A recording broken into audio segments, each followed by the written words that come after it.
Welcome to Fast Keto, you guys. I'm so excited to have Dr. Vera Tarman joining us today. She is a food addiction recovery specialist, and she wrote one of my favorite books on food addiction, which is called Food Junkies. So it's a huge honor to get to have her on Fast Keto today, and we talked all about the neurobiology behind food addiction and different dopamine levels, what makes a food addictive, what is the difference between just enjoyment of food versus food addiction, the spectrum, what is it about certain ultra-processed foods and sugar that makes food potentially addictive, what makes it so that we need to have that food, why do we crave it, why is it that we have to then have it just to feel normal. It's an absolutely fascinating discussion, and we talked about some of the real steps that people can take as well when recovering from food and sugar addiction. So I hope you enjoy this interview with Dr. Vera Tarman as much as I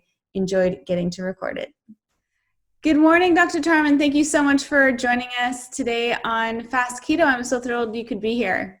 Thank you, Vanessa. I'm happy to be here. Now, for anyone listening who may not be familiar with you or your work, maybe you could give us a brief intro on your background. Okay, I'm a Canadian physician. I'm an addictions physician, and I'm the medical director of Renaissance, which is a drug and alcohol treatment center in Toronto, Canada. You might be wondering why would you be interested in talking to me? I have a special interest in the concept or the treatment of food addiction or sugar addiction. And that's what I'm hoping to talk about today. So I've written a book called Food Junkies, Recovery from Food Addiction, and am always happy to talk on podcasts about this condition, which intuitively a lot of people get, but science has not yet, clinical science has not yet recognized. Why do you think that people kind of not mock but make light of the whole concept of food addiction? You know, we take alcohol addiction and drug addiction so seriously, but for some reason we just kind of laugh off the idea of someone being unable to not finish an entire tub of ice cream after dinner, and we make light of it. Why do you think it's not taken seriously or recognized with the same degree of seriousness? Yeah, well, Vanessa, you've hit the nail on the head. That's the biggest problem with the whole concept of food addiction or sugar addiction, is that people don't take it seriously. They dismiss it and think it's funny. And I think it's probably because, although it's the most prevalent addiction, and so therefore it's like that elephant in the room that we don't even notice, kind of like smoking used to be. And so many people have it. So a lot of people who see addiction as something out there, the guy with the crack pipe out in the alleyway is not me staring in my fridge every night. Like, they just don't see that they could be the same person. But I think it's also that the addiction itself is it's very prevalent and very under our noses, as I was saying, but it also takes a very long time to manifest itself. And it takes a very long time to have the negative consequences. So unlike something like crystal meth or crack or even alcohol, which it becomes really apparent fairly quickly, food doesn't. It's even when you got 3 big bags of popcorn and whatever else, it doesn't really hurt you until you get your diabetes diagnosis 20 years later. So when something takes that long, it's harder to connect the dots. Right. I know you mentioned in your book, which is an excellent book, we'll talk more about it as well on the episode. And I know you mentioned that with food addiction, it's sort of this slow progressive addiction, as opposed to, the instant high of exactly drugs and that kind of thing. Why is it this more slower progressive addiction? Well, I think because of the fact that it's slower. Okay, so the way it works is we have neurochemicals that drugs hijack or sit on top of, and sugar is one of those. And anything anything at all that it starts off naturally, because we all have a sweet tooth, and we all, before we had the food industry, we ate fruit and we ate, vegetables that have maybe a high fructose content and liked them. And that's all fine. But whenever you take something that's even natural and then you potentiate it, you make it more than it should be, which is what the processed food industry does. It pre-digests our sugar for us and gives it in a big dollop of fructose, rather than sorry about that noise, rather than in its natural form. So if you get something where you get a huge amount and you get it quickly, and if something is pre-digested, it's quick. If we could actually inject sugar or smoke it, it would be even more addictive. And by the way, we are already smoking it. It's called vaping. And that's one of the reasons why we worry about vaping, because people are vaping their tobacco or whatever else, and all these sweetening factors in it. And that worries me too, because we're essentially getting sugar in a heightened, quick form. That's what makes something addictive. And if we were just eating natural food, it would be too slow it would be metabolically broken down so slowly it wouldn't be addictive. Right. Now, one of my favorite parts of your book is when you talk about the different levels and units of dopamine, and how different drugs and different activities have different rewards. What I found absolutely fascinating is how you talked about something natural, like a couple having sex. This releases 200 units of dopamine. Yeah. And somewhere between the range of 100 to 300 units of dopamine, these kinds of safe, fun, regular activities that people do, going for a hike in nature or whatever, playing violin or whatever it is that gets you into a great state. If you go above those levels, like say with cocaine, you mentioned in the book at 400 units of dopamine, that this is much more likely to become an addictive thing for you. So it's overpowering our natural rewards, which with the expectation, like you said, of 0 to 200 or maybe 250. And right. We can say no to that if we really want to. But when it's a 300, 400 or more, it's really hard to say no to that. Right. And we see so much of that in our modern environments today. You talk about sugar and how its original form is in a sugar cane.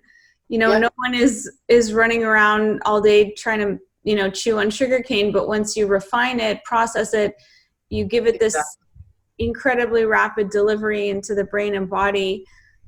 So why is it at these really high levels, does it become habit forming?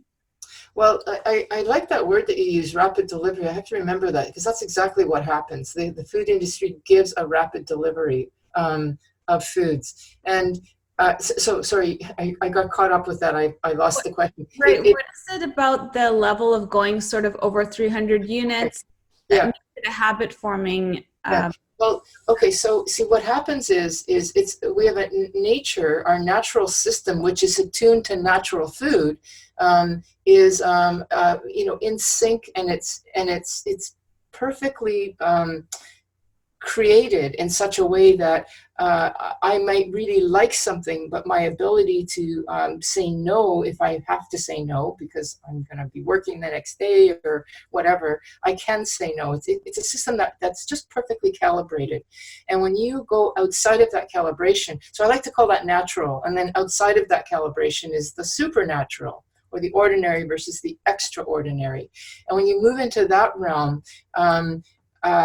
first of all, you get that euphoric feeling that is great. At least it's great initially, but the brain doesn't like that. It doesn't like that being constantly in the extraordinary. So almost immediately, it starts to adapt to the new by upregulating receptors, and that doesn't happen immediately. But it is actually happening immediately, but gradually, slowly. And do you mean downregulating? Yes, downregulating. It depends. It's upregulating and then downregulating. What's happening is the receptors are trying to match the extra load. So there's more receptors to match the load. Then you become essentially what we call tolerant to the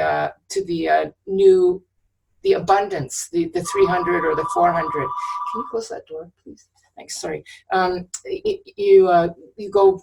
You're in abundant mode, but then with the receptors matching this abundance, it's now the new normal, and that's essentially the habit that's now formed. Because if I don't have that amount, then I'm going to be in deficit.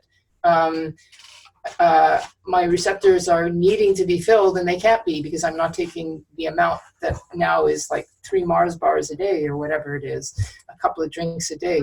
And now I'm in pain, which will also recalibrate back, but it takes a little bit of time. And we call that recalibration back withdrawal, post-acute withdrawal. And that takes also about 3 or 4 weeks. I found that to be one of the most fascinating parts of your book as well. It was talking about how there was this downregulation that a person then needs to have, that even just that whatever amount of it is, same amount or more, just to then feel normal. Yes, exactly. That's right. And so the motivation then becomes no longer I'm using this substance to feel good. To feel really good. It's more like I'm using this substance so that I don't feel bad. In other words, that I can just feel normal now. And we call the first one positive reinforcement and the second one negative reinforcement. And in terms of brain biology, the first one, if you're interested in talking about that, the first one is going to the nucleus accumbens, which is, our pleasure area. That gets triggered. It's very powerful. Motivating. It's the thing that motivates us to do. But then the second tier, when I'm doing something just to feel normal, I don't want to feel bad, I'm also now kicking in the amygdala, the stress response. I'm trying to manage stress. I'm trying to manage my depression. Like, we've now got 2 huge motivators in gear to keep me in my addiction, basically. I mean, as far as the brain goes, it makes complete sense to be behaving this way. It may not look like that out externally, but if you look at the brain, what it's trying to do, it's trying to take care of itself. And It's just that the addiction has made the circumstances such that it makes sense to use, basically. And that's thanks to the food industry and the cigarette industry and the dealers the alcohol industry, whoever they are. Yeah, it was such a poignant part. I read Wheat Belly many, many years ago, and I had kind of forgotten about this part, but you mentioned it again in your book where you said, beer is basically liquid bread and solid beer, and, rum is liquid sugar, and sugar is solid rum, and the only difference is this fermentation and distillation process, but it creates the same very powerful combination of activating all 3 receptors: the dopamine receptor, serotonin, and also endorphins, right? So I love how you talk about in the book about how we have this extremely sophisticated, well-designed reward system to motivate us to do things, and the reward has to be rewarding enough, intrinsically rewarding enough to get you to leave your cave and go hunt food. It has to be reward in itself. And yet, today we have completely surrounded ourselves with these convenience foods and things that hijack that reward system, and you almost become powerless to it. But one thing that I know you talked about a lot of the research that's been coming out more in the last decade, and one particular study showed that they compared obese people to people who were of normal or regular average weight, and the obese people had less receptors I think it was less dopamine receptors than the healthy individuals. And I thought that was such a fascinating study. And I was wondering if they were saying that, I think in the book you were connecting it to a genetic predisposition, but I'm not sure if that also, those lower, D2 receptor, was that downregulation from use as well? I'm actually very impressed by how well you've read the book, because that's exactly what I was saying. You could almost say that addiction is a kind of dopamine 2 receptor deficiency or impairment or something like that. The concept of, so what is it about the dopamine? I mean, I say dopamine 2 receptors, but there's actually, I think, 5 or 6 or maybe more, but that's the area that has the most research has been on. And it's really just association research at this point. People are saying, oh, well, look at this. We've got alcohol. Here we've got an obese person or an alcoholic. And if we look in their family history, we see that there's a similar pattern of either alcoholism or obesity in the family. And then we can see that there's something about the dopamine 2 receptors. But what the connection is and what came first, that's still up for grabs. That's a great area of research. I think that your implied question there is could it be more than just genetics? Could it be just exposure through the foods? I think is the thing we need to worry about, because we're doing that to our kids. And that's the piece where I worry that sugar may in fact be a gateway drug to other drugs as they grow older. Because if you've got a dopamine impairment happening because of overexposure of dopamine through sugar, you're a walking target for another drug. It's already been essentially kindled for another drug. So I do think, like you're implying, that there's a environmental factor, and the fact that we're not researching it and asking those questions. I mean, we see people like Dr. Lustig, asking questions like that. That's why he's a hero of mine. Yes. He has the capacity and the willingness and the bravado, I don't know if that's the right word, but the bravery to ask these questions, so that, political questions, because the fact that we're not researching this, I think it's got to be because the food industry is so powerful. Research is only done now if it's going to be in aid of big pharma, big food, big something, big pot, like something. It's not really for us little people unless it's going to benefit in some way. Yeah, I mean, it was encouraging to at least read and hear you say that there's more and more studies that have come out to prove some of these, like brain imaging studies that have shown things. But it also seems that this is kind of common knowledge now. I mean, you talk to sort of any random person and they'll say, oh yeah, I know that sugar is as addictive as cocaine. Yes. I heard about that study, so it seems like it's common knowledge, and yet it's also still denied that food and ultra-processed food is addictive. We're not connecting the dots. It's like moving to the next realm. Like you hit it right on the head. The doctors, even doctors who are reluctant to say that food addiction exists, will now say, yeah, sugar is addictive. Yes, flour might be addictive. Maybe, maybe not go that far, but anyway, sugar. But to take that next step with, okay, well then therefore maybe we should quit sugar, we should quit flour. People are unwilling to go to that next state. Now I can, because I see the pattern, because I'm an addictions doctor. But if I were a family doctor, an endocrinologist, studying diabetes or treating diabetes, I don't have the support of my colleagues to take that next step. And this is where I think that obvious next step has got to be blocked because of something. Education, clinical, doctors have to follow what's called the standard of practice. If your colleagues are not doing this, you have to justify why you're not doing it. And people are unwilling to, or they don't have the support to go to the next step. And I think that's political. That's why we need podcasts like this. That's why we need the Dr. Lustigs in the world. That's why we need more people. The only way this is going to happen to make that next step, I think, is going to be from people themselves, not from the clinicians. It's going to be from the bottom up. Yes, I think that is what is so exciting and fascinating for me working, as a nutrition specialist, and is seeing it happening from a grassroots level, is Yes. especially with the keto and the carnivore movement, is Yes.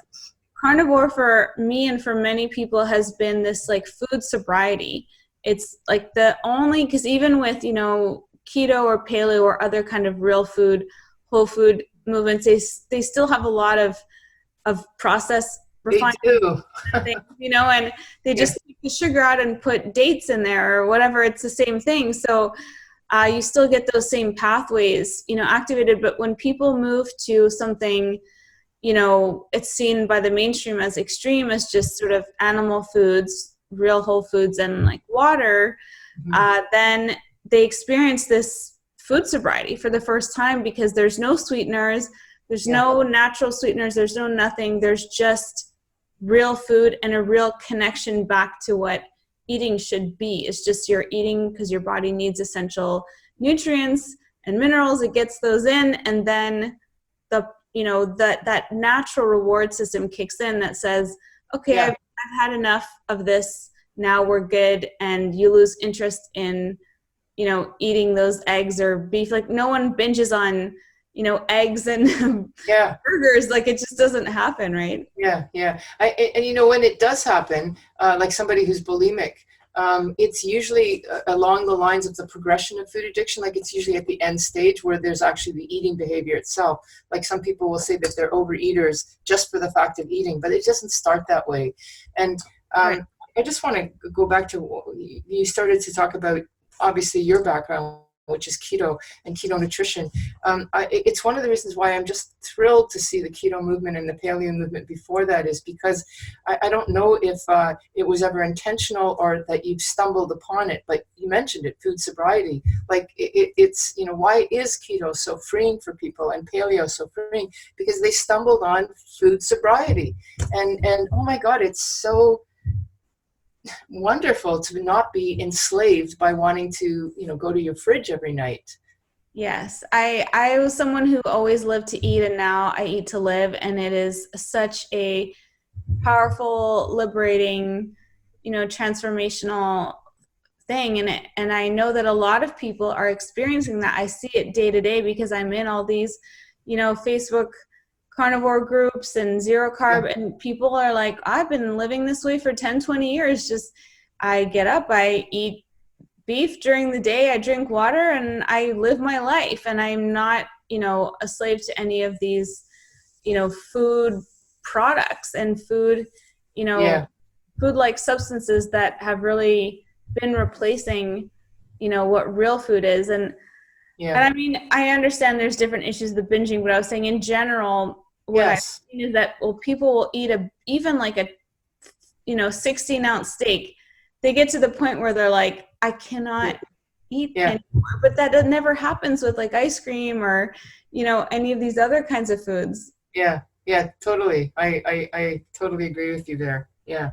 What I'm interested in asking you too is, there's a lot of references made to the notion of moderation versus abstinence, and a lot of people, I found some of this work through Gretchen Rubin and her work. She talks a lot about this and how abstinence for many people is easier than perfect moderation, just total abstinence. And you must see that a lot, in working with various addictions.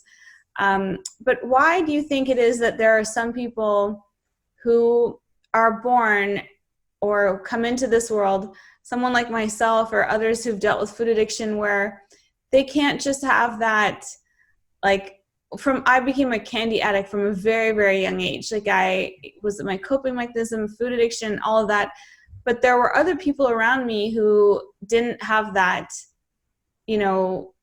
same reaction to food, or they're someone who can have a couple pieces of cake and they're good and walk away, or they can have a few pieces of chocolate and they're totally fine. And, I guess in the same way, I could have a glass of wine and be done with it. I don't really drink alcohol much, but there are differences in people, and what makes someone maybe more susceptible or less, or do you see that much in terms of like a people that you work with who have addiction and comparing that to those who don't develop any. Oh yeah, I mean that's a pretty crucial distinction. So, what makes an alcoholic from a heavy drinker or a recreational drinker? It goes back to our discussion about dopamine and dopamine 2 receptors. So you mentioned early on that you were a candy addict. So that tells me that early on, I'm assuming as a child, you already had maybe a heightened response, a bigger response to a dopamine like sugar than somebody else who might have just been able to take it or leave it. Well, we all have sweet tooths, but some more than others. And that might be the genetic piece, that you were born with a more sensitive dopamine response. I don't know. So the alcoholic might say, yeah, in my first drunk, it was great, but I got so sick. And, their buddy got so sick and never had it again, but they was like, so, well, I'm going to have it again on the weekend. So there's potentially a bigger response. I think, you also mentioned like science, more and more people are recognizing that food is addictive.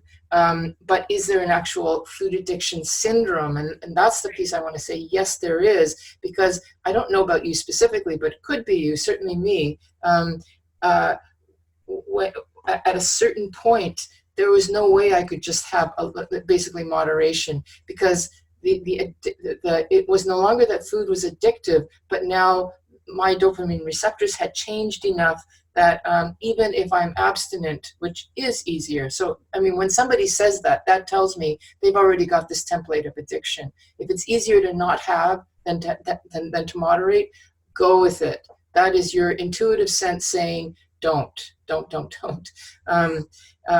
Anyway, so if you're at that stage of having this heightened response, even if you're abstinent, I think that there is a change. The dopamine receptors have changed. You may recalibrate back, but it's kind of like once you're a diabetic, you're always a diabetic, even if your sugars are normal. You're going to have a quick response if you have sugar. Your sugars will go back up to 25 or 30, whereas somebody else, they won't. Something is still abnormal. And I don't know if we know what that is. Is that the dopamine 2 receptors? I don't know. But we also use the word kindling. There's changes that have happened. And the best the person who has already been addicted can do is remain abstinent. And this is why in the addiction world we say, I am a recovering addict. I'm not recovered. Because there is always the potential, if I pick up, that I'm back. It's like I'm a diabetic, even though I'm functional and my sugars are normal. So I do think that there's a syndrome, and that some of us are on that, which means we use in the addiction world, once you're a pickle, you can never be a cucumber. You can't go back. And that means you can't do this concept of moderation. That's the big fight that we have with clinicians in the world, medical clinicians, in so many disciplines, where they say, okay, sugar's addictive, so let's just keep it to a piece of cake on your birthday and whatever. To an addict, that's just opening up the gates to further craving. Right. Yeah. And I really do think that people know intuitively. They may not want to listen to it, but they know, I don't think this is a good idea, and they should listen to that. Yeah, absolutely. I think that I'm surrounded by people who, have had food addiction issues because of the space that I work in, but I'm so interested in the biology of addiction. And a lot of it seems like when I look around, I know there are people out there who understand this about themselves. They know that they have these predispositions, and they're not able to just have one, slice of this or one piece of a chocolate or something like that. But it also seems to me that we have reached epidemic levels of addiction in our society, especially when you look at the current research showing 88% of Americans are metabolically unhealthy. Right. I often feel like I'm just surrounded by addiction in many, many different manifestations. Yes. Undiagnosed addiction, right? Yeah, and it's very you know, insidious because it's all legal, and Yes. especially when Yes. you know, it's socially accepted, food and alcohol, and you know, this kind of use is very much like condoned and sanctioned. Yes. Yes. And you can see that it's condoned and sanctioned. And so, you know, the fact that processed foods cause metabolic problems, and there are I mean, there are so many people now, young people suffering from diabetes, which is the classic metabolic syndrome, symptom of that syndrome. And we're still not connecting the dots, even in that world. Like the dietitian will not be, it's the rare dietitian, and I'm going to say you're one of the rare people who are giving advice in this way, to say, no, we got to stop the sugar because that's what the problem is. I don't know, they're still stuck on there must be something genetic about it, or I don't know, but they're not connecting the dots in that world either. It must be frustrating for you. It's certainly frustrating for me. I'm trying to remain hopeful. Yeah. You feel like we're seeing some change. I know the American Diabetes Association, I think they released a new website or page saying maybe I thought something like that. Yeah. Carbohydrate, you know, intake maybe should be a factor, you know, just saying that. I don't know. I think a lot of pressure is coming on those organizations from a lot of physicians like yourselves who are out there speaking about this. Yeah. And, you know, I'm seeing that some of these larger organizations have shifted their tone a little bit, but it probably is going to, just like you said, it's a grassroots movement. It's people who themselves are saying, like, I don't want to live this way anymore. Yeah. I don't want to be a slave to food and food addiction. Maybe you could speak a little bit about the definition of food addiction, or what sort of makes a food addict, and what's the difference between that and just enjoying your food, because it's possible to still enjoy food and not be an addict, right? Yes, yes. And it might be that some people, just like probably in the keto world, I don't know if you use this language, but I think of it as some people are more carb sensitive than others, and so some have to be more keto pure than others. Yeah. And why it is, I don't know. I guess there's a more hormonal sensitivity to the insulin response. I don't know specifically why, but I'm guessing it's along that line. And similarly with addiction. So when we talk about enjoyment of food, so you know, we have dopamine, which is elicited when you and do anything that you enjoy, like sweet, and we have sweet receptors. They're, you know, sugar is energy dense, but it's not meant to be energy dense in a candy bar. It's meant to be energy dense in maybe one apple of the kind that we used to grow hundreds of years ago, not the kind that we grow now, or a beet or a carrot or something like that, and not huge amounts, but a little bit. So we're tuned to want energy dense. Same with fat, you know. We like energy dense things and we enjoy them. But when we get outside that calibrated system of the 0 to 250, something like that, and we move into the extraordinary realm, like I said earlier, it batters the receptors. It changes in some way, so that now, if you're going to try to feel normal, you need more. And what ends up happening is, you know, neurons that fire together, wire together, new habits, new patterns are formed. You're no longer trying to live normal. You're basically just trying to live within different levels of misery. I feel horrible. I'm going to feel a little less horrible, but it's never free from it. Never free from obsession, and never free from the effects of the food. But you're trying to work within that. And when we talk about addiction, there's different categories. So the first one is the concept of obsession. And if you enjoy something, you think about it, you look forward to it. That's not obsessing. That's still in the category of enjoying. And if it just stopped there, which would be natural food, we'd be good. I like to have, something, I don't know, a plate of beets or a plate of carrots or something like that with my steak or onions or something like that.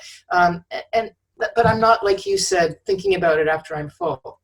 enjoyable, but I'm full. But if we move into the super rich carbs like potatoes and then moving into processed foods, if I really like it, which we will because it's maxing on beyond the 200 range, I'm starting to think about it a little bit more than normal. And so it's not quite obsessed, but it's like a sticky thought.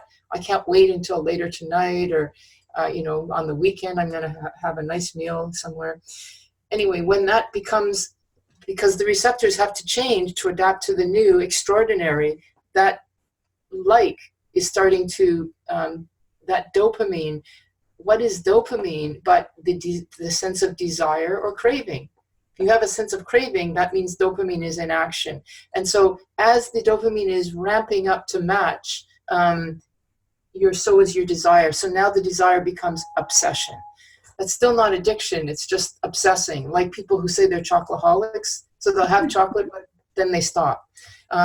They might be in, we now measure addiction on a realm of 0 to 11.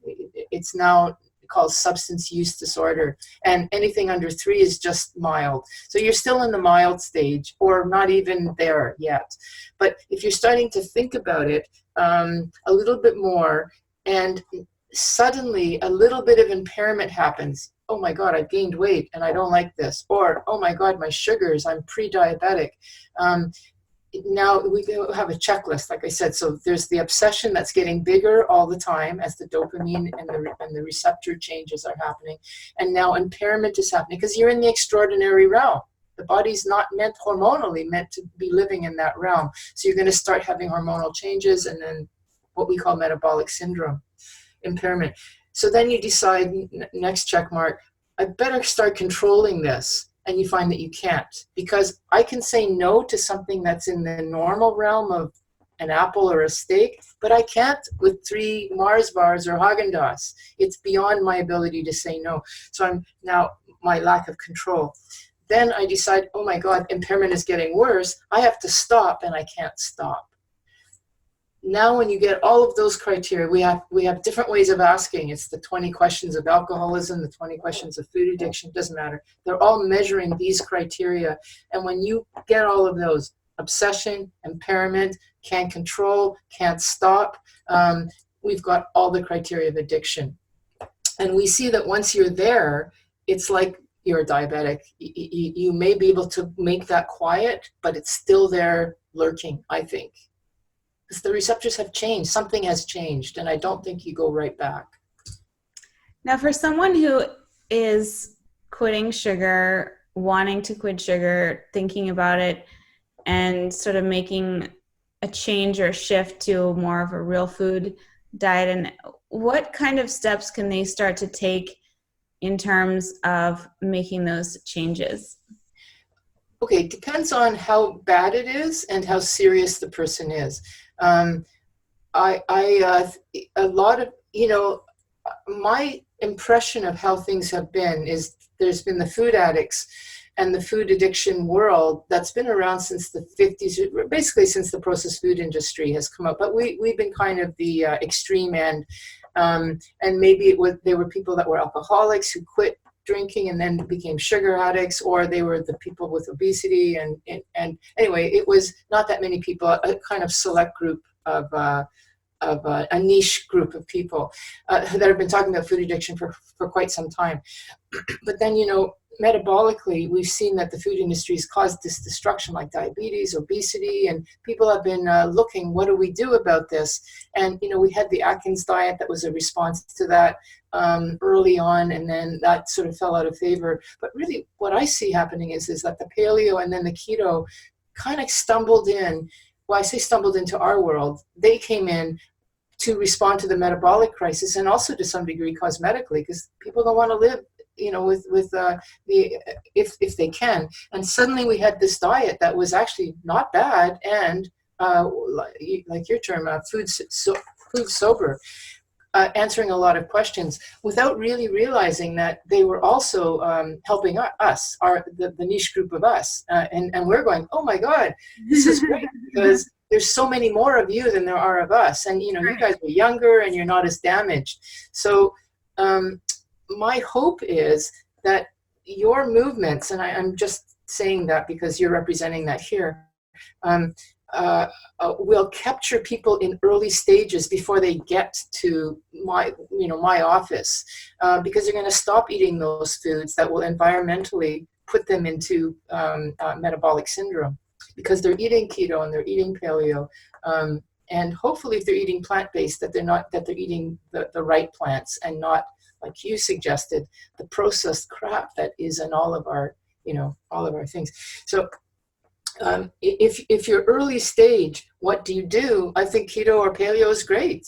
But if you're more than that, meaning that you're still struggling, then I would probably suggest stay away from all those little not candy, because you don't call them candy, the little processed bars and little, get this thing where there's no sugar, but you still get to, the processed stuff. Stay away from that. But you may not have to do that early stage. That might be more for somebody who's moved along the syndrome and didn't get to you guys in time.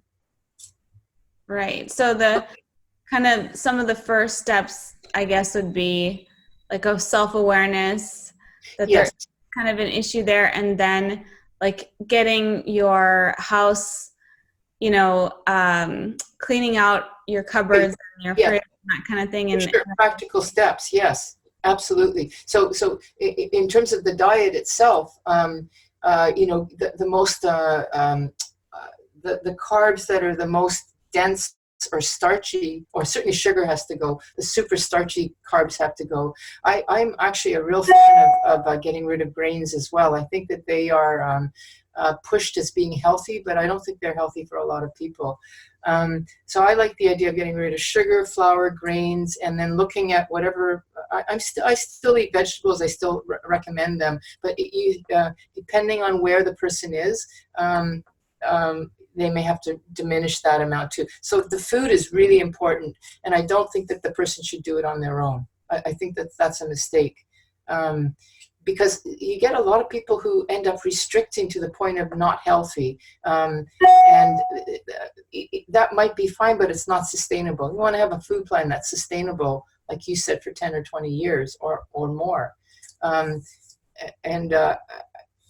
So I think that they should be under the care of a nutritionist, doctor, somebody who is aware of addiction and also of good food. And then, of course, all the tools, like you were just suggesting, getting rid of the triggers. Unfortunately, maybe getting rid of the friends who won't not respect your choice.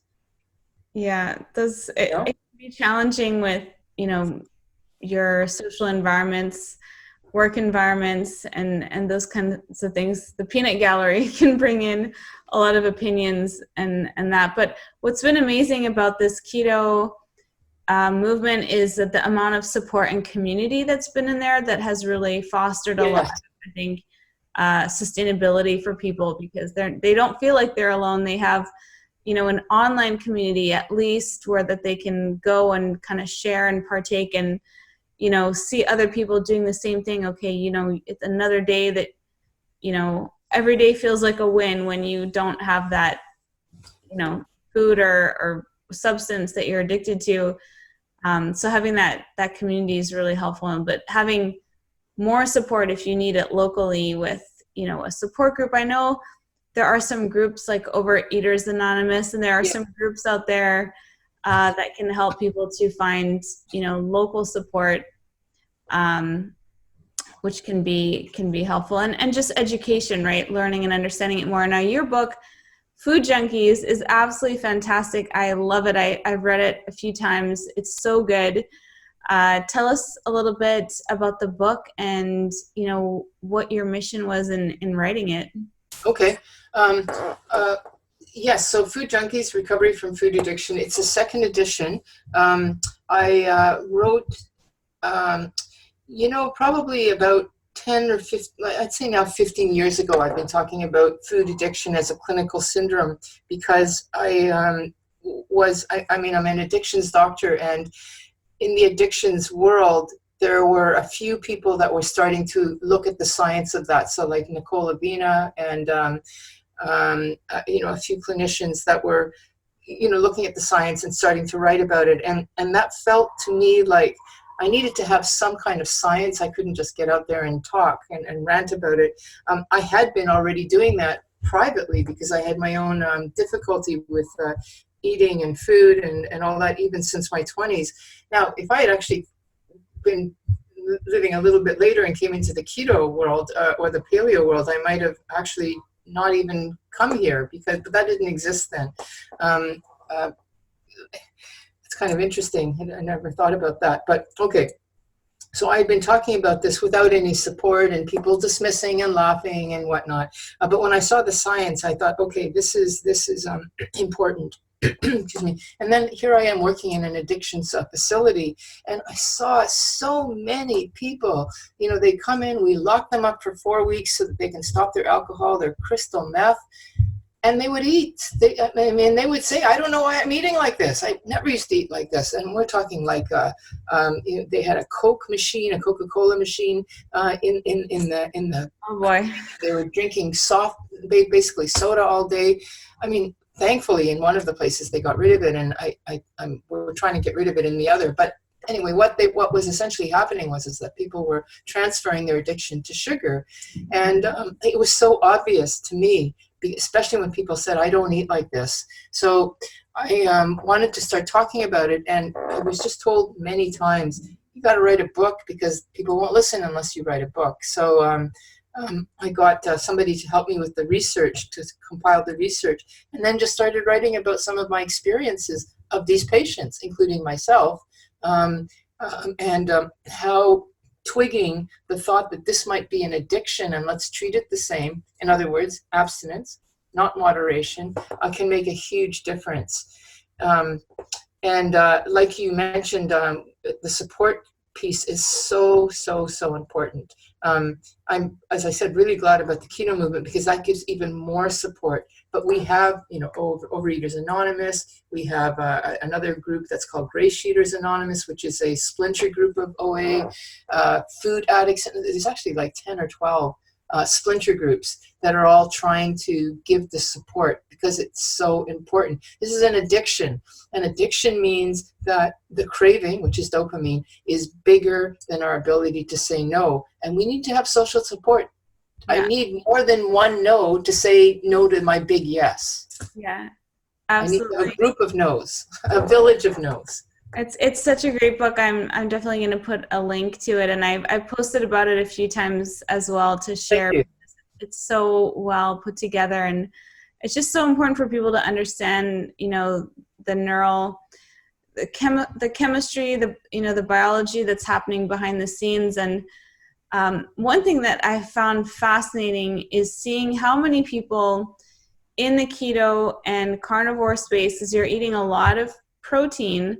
A lot of the, precursors to dopamine and neurotransmitters, come from these foods, come from, protein and fat as well. I mean, for different kinds of hormones, but for neurotransmitters, the precursors are mainly protein and amino acids, right? And I've seen over and over again, I've had people on the podcast over and over again saying that they had this newfound ability to be able to refuse or walk away from many of their addictions, like everything from pornography to ultra processed food. And they'll say things like, I had one guest in particular who had a really bad online pornography addiction, and I think it's quite, rampant out there. And he said that his trigger, to go and do this behavior, it went from a 10 to a 2. Oh. So it was still there, but he was able at a 2 to just say, I'm going to make a different choice today. Yeah. I don't want to be that person. And I'm going to walk away. And I've seen it regularly. And I'm curious as to your thoughts on this theory potentially that if people are not really getting their nutrient needs met adequately, especially protein, it's the main essential macronutrient, that we could be maybe having levels of these neurotransmitters that would almost predispose someone Yeah. to, falling into some of this kind of addiction. Yeah.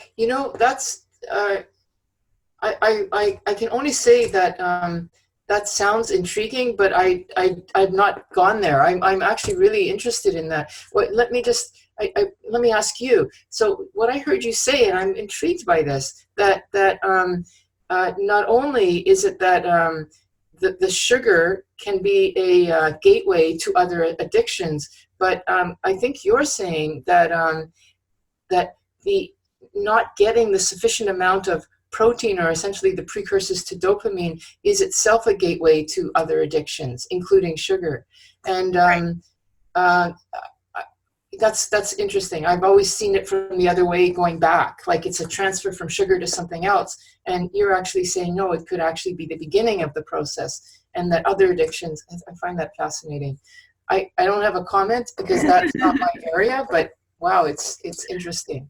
Yeah, I just seeing it over and over again, the pattern of people saying, I still have that like trigger or desire or voice in your head or compulsion, Yes. but it's at such a lower volume. And to see that Yes. repeated over and over again, it made me wonder if maybe that's because you're eating a proper amount of protein or food. right. Yeah.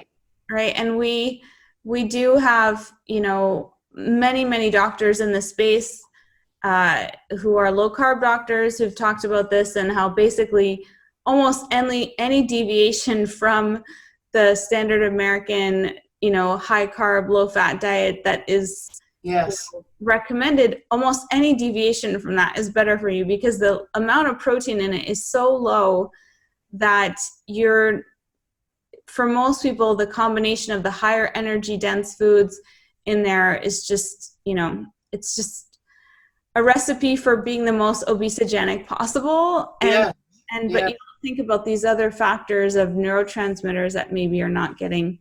Yes. I don't have the research to back this up, so I'm just going to be open and say it's a frank guess on my part, but I think that the more metabolically unstable somebody is because of the food that they're eating, the more likely they are also are neurochemically unstable. In other words, prone to addiction. That they're probably very closely connected.